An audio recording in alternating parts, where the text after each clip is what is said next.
Cette dynamique d'approfondissement, elle apparaît sur la carte de la page 85. On voit qu'il y a une première partie de la légende sur la dynamique d'élargissement, mais il y a aussi une deuxième partie sur l'approfondissement du projet européen.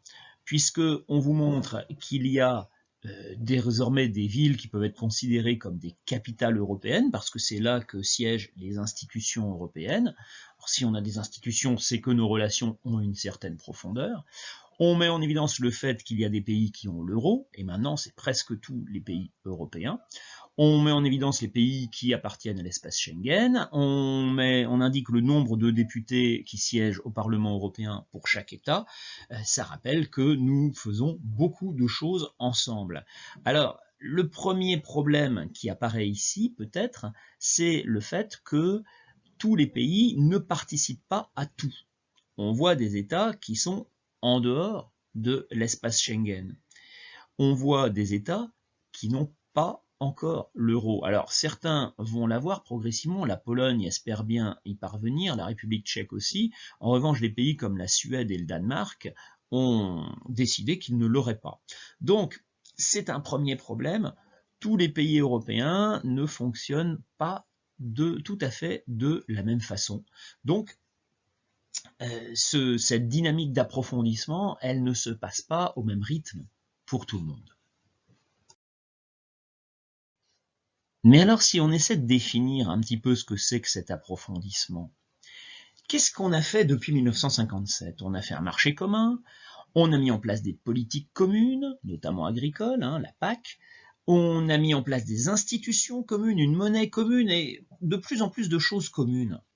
Et on peut se demander si on ne va pas devenir une sorte d'État fédéral. Qu'est-ce que ça veut dire un État fédéral? Il faut qu'on explique un peu le mot fédéralisme. L'idée du fédéralisme, c'est que ce sont des territoires qui ont une autonomie interne, mais qui obéissent à un pouvoir supérieur qui s'occupe de certains domaines. Le meilleur exemple d'État fédéral, c'est les États-Unis. Les États-Unis, c'est un ensemble d'États. On les appelle souvent les États fédérés, il y en a 50, le Texas, la Californie, l'État de New York, la Floride, etc. 50 États qui ont une véritable autonomie. Dans certains domaines, ils sont tout à fait souverains, mais dans d'autres domaines, ils obéissent à l'État fédéral qui est basé à Washington. Et l'État fédéral à Washington, par exemple, s'occupe des questions de politique étrangère, des questions monétaires, des questions fiscales, encore pas de tous les impôts, mais il y a des impôts fédéraux, s'occupe de politique étrangère, militaire, diplomatique. Là-dessus, les États n'ont pas la main, c'est l'État fédéral qui s'occupe de ça.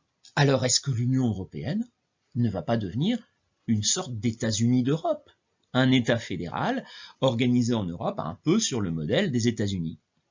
Il y a une chose dont il faut bien prendre conscience, c'est que au fur et à mesure des approfondissements, eh bien, on abandonne forcément une part de notre souveraineté qui quitte nos institutions nationales, que ce soit le palais de l'Élysée pour la France, le palais de Westminster pour le Royaume-Uni et toutes nos institutions nationales, la souveraineté quitte ces institutions nationales pour aller vers les institutions européennes, par exemple la Commission européenne. C'est logique. Si on fait de plus en plus de choses ensemble, si on approfondit nos relations, il faut nécessairement qu'il y ait des institutions communes, on dira parfois des institutions supranationales, donc au-dessus des États, au-dessus des nations, des institutions communes qui prennent des décisions qui s'imposent à tous. C'est le principe du fédéralisme. Aux États-Unis, ça fonctionne comme ça. Aux États-Unis, les États ne peuvent pas tout décider. Il y a certains domaines sur lesquels ils ne sont pas souverains parce que c'est l'État fédéral qui est souverain. Donc, au fur et à mesure des approfondissements, les États nationaux européens ont transféré une partie de leur souveraineté vers les institutions européennes. Et ces transferts de souveraineté, ils sont au cœur des débats européens. C'est justement ce que les Britanniques ont refusé en choisissant le Brexit. Ils refusaient de céder leur souveraineté aux institutions européennes.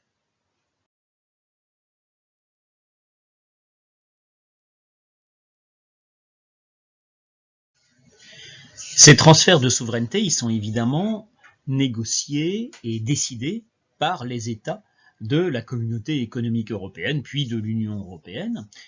Et ils sont négociés, ils sont codifiés dans ce qu'on appelle des traités. Un traité, c'est un accord signé entre plusieurs États. C'est décidé dans des traités européens, il y en a eu beaucoup depuis 1951. Je crois qu'il y en a essentiellement deux qu'il faut retenir, qu'il faut absolument connaître.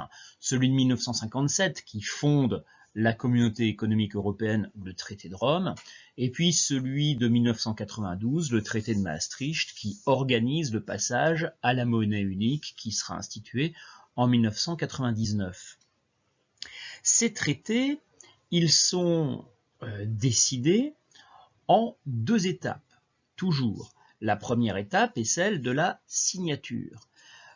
Les traités sont signés par les chefs d'État. On voit ici la signature du traité de Rome en 1957. Mais il y a une deuxième étape qui est la ratification. La ratification, c'est la validation d'une certaine façon de cette signature. On considère que ce n'est pas assez démocratique si c'est seulement les chefs d'État qui l'ont signé, parce que ça ne relève pas du pouvoir exécutif, ça relève beaucoup plus d'un pouvoir législatif, parce que ce sont des règles durables que l'on instaure. Par conséquent, on ratifie les traités. Alors cette ratification, elle se fait selon deux procédures. Enfin, il y a deux procédures possibles. La première procédure, c'est celle du référendum. On demande aux citoyens de chaque État de choisir s'ils acceptent que leur État signe ce traité. Alors, il est déjà signé, mais que cette signature entre en vigueur. Cette procédure s'est faite par deux fois en France. La première fois en 1992, c'était pour le traité de Maastricht, qui a été accepté à une très courte majorité, environ 51%, et la deuxième fois en 2005 pour le projet de constitution européenne qui a été rejeté. Et du même coup, puisque la France l'a refusé et les Pays-Bas l'ont refusé aussi au même moment par référendum, ça a enterré ce projet de constitution. Il y a eu aussi un autre référendum, c'est particulier, c'était en 73, c'était pour l'entrée du Royaume-Uni, de l'Irlande et du Danemark dans la communauté européenne. On a organisé un référendum en France pour savoir si la France acceptait cette entrée de ce premier élargissement de 3 nouveaux États. Alors, cette technique du référendum, elle n'a pas été la seule procédure utilisée pour ratifier les traités en France. Tous les autres traités ont été ratifiés par voie parlementaire, c'est-à-dire qu'on réunit l'Assemblée nationale et le Sénat en congrès, et ils votent pour ratifier le traité. Alors, c'est très variable selon les États. Chaque État décide de sa procédure de validation, de ratification. Et il y a des États dans lesquels il est obligatoire que ce soit par référendum. C'est le cas de l'Irlande. En Irlande, il faut absolument un référendum pour une ratification de traité qui a valeur constitutionnelle, puisqu'au bout du compte, ce sont des règles, ces transferts de souveraineté, ce sont des règles qui ont la même valeur qu'une constitution. En revanche, vous avez d'autres pays où il n'y a pas de référendum. C'est le cas en Allemagne, où les référendums sont interdits par la Constitution. Parce que l'Allemagne a l'expérience de référendums, ou plutôt on appelait ça de plébiscites à l'époque, qui ont permis à Hitler de verrouiller son pouvoir dictatorial. Donc en Allemagne, on interdit les référendums. Donc voilà, chaque État a sa procédure, c'est variable d'un État à l'autre, et au bout du compte, si tous les États donnent leur accord, il y a ratification des traités. C'est donc une procédure qui semble très démocratique pour ratifier les traités.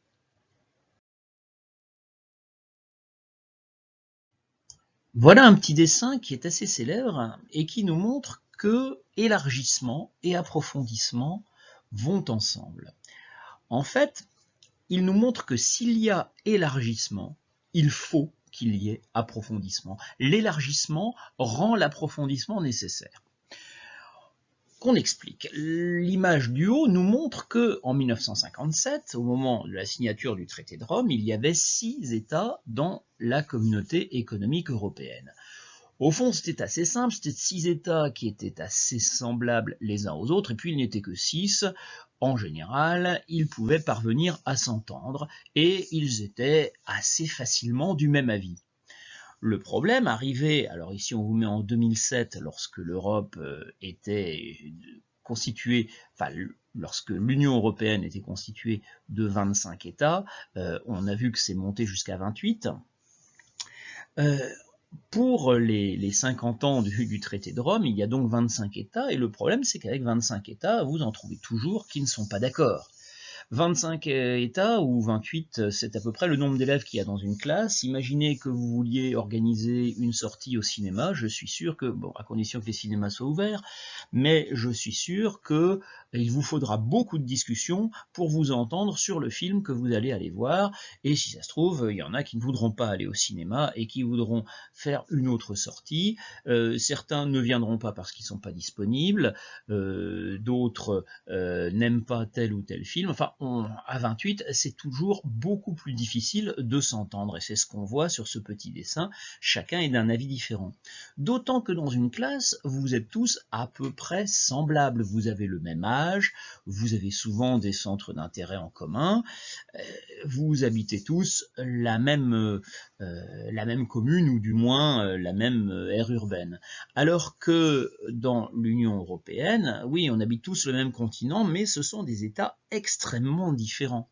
Si l'approfondissement a fait rentrer dans l'Union européenne de petits États comme Malte ou Chypre, et de grands États comme la Pologne ou le Royaume-Uni, des États riches comme le Luxembourg ou l'Autriche, des États beaucoup moins riches comme la Croatie ou la Pologne ou la Slovaquie, la Bulgarie, et par conséquent, ce sont des États qui n'ont pas forcément les mêmes intérêts et les mêmes buts.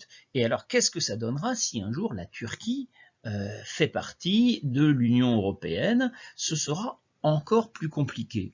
Donc, comment faire pour prendre des décisions? Le risque de l'élargissement, c'est qu'ils finissent par paralyser l'Union européenne, qu'ils la rendent totalement inefficace, parce que le moindre sujet provoquera des conflits, des désaccords, et il suffit qu'il y ait un pays qui dise non pour que on ne prenne pas la décision. On ne va pas imposer à tous les États ce qui est décidé par seulement une partie d'entre eux. Par conséquent, la seule solution pour s'entendre, eh bien, c'est de prévoir que chaque État abandonne une partie de sa souveraineté et accepte que les décisions de la majorité des États s'imposent aux autres. Et pour cela, il faut accepter les transferts de souveraineté, c'est-à-dire l'approfondissement. Cet approfondissement, il se fera par la création d'institutions communes, des institutions qui seront chargées justement de prendre les décisions qu'on n'arrive plus à prendre quand on discute à 28. Quand on discute à 28, donc c'est toujours très difficile de trouver un accord, donc on va mettre en place des institutions qui seront organisées pour pouvoir être plus efficaces et pour pouvoir prendre les décisions qu'on n'arrive plus à prendre lorsque ce sont simplement les représentants des États qui sont là pour essayer de trouver un accord illusoire.